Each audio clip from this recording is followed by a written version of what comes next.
یہ دعویٰ ہے میں کسی کے سامنے جب نہیں جھکوں گا تو کون جھکاتا ہے؟ کون؟ فرعون کہتا ہے کہ میرے سامنے جھکو. ہر طاقتور ڈکٹیٹر کہتا ہے کہ میں جو مرضی کروں، تم میرے غلام ہو، تم کچھ نہیں کر سکتے. یہ جو آج پاکستان میں ہو رہا ہے، یہ کیا ہو رہا ہے؟ وہ طاقتور آدمی بیٹھا ہوا کہہ رہا ہے کہ دیکھو میری طاقت کتنی ہے، میں لوگوں کے گھروں میں رات کو گھس جاتا ہوں، کوئی مجھے پوچھنے والا نہیں ہے. 20-30 لوگ پولیس والے گھس گئے، گھر توڑ کے چلے گئے، کسی کو پکڑ کے لے کے چلے گئے. جو آپ کی ابھی ایک بھکلا تھی آپ کی، اس کو انہوں نے 2 دن پہلے اس کو اٹھا لیا رات کو جا کے گھر سے کہ جی مومنہ خان کہ جی وہ جیو فینسنگ کے اندر وہ زبان پاک میں نظر آئی تھی. کبھی سنا دنیا میں اس چیز کے اوپر کسی کو پکڑتے ہیں رات کے 3 بجے جا کے گھر سے؟ دہشت پھیلائی ہوئی ہے کہ ہم وہ طاقت ہے، ہم جو مرضی چاہے کر سکتے ہیں، آپ ہمارے غلام ہیں. دیکھیں یہ آپ نے سمجھنا ہے کہ غلام قوم کبھی اس کا مستقبل نہیں ہوتا. غلام صرف اچھے غلام بن سکتے ہیں، غلاموں کی کبھی پرواز اوپر نہیں ہوتی.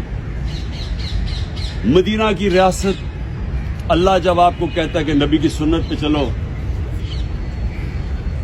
تو مدینہ کی ریاست ہمارے نبی صلی اللہ علیہ وسلم کی سنت تھی. اور کیا ہوا تھا وہاں؟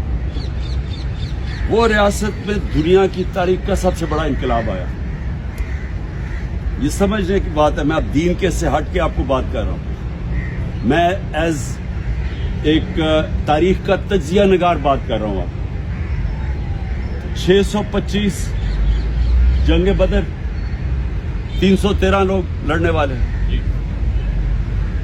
625 636 11 سال کے بعد یارموک کی جنگ ہوتی ہے. دنیا کی تاریخ میں ورلڈ ہسٹری میں لکھا ہوا ہے.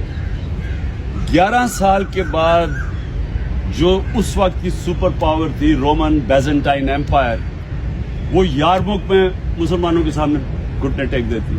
1 لاکھ ہوتی ہے ان کی لڑنے والی فوج. تو 1 لاکھ فوج ان کی، تو 313 سے یہ پہنچ گئے تھے میرے خیال میں 35,000 پر. تو 35,000 کے سامنے سپر پاور پہلی گرتی ہے. اور اگلے سال قدسیہ میں جو دوسری سپر پاور ہے وہ ان کے سامنے گر جاتی ہے. 11 اور 12 سالوں کے اندر 2 سپر پاورز گرتی ہیں.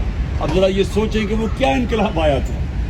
وہی لوگ تھے، وہی عرب تھے جن کو کوئی پوچھتا ہی نہیں تھا. تو وہ کیسے ایک اتنا بڑا انقلاب آیا کہ وہ ورلڈ ہسٹری کہتی ہے کہ ایک دم دنیا کی تاریخ بدل گئی. اگلے 700 سال تک دنیا کی سپر پاور بنے رہا.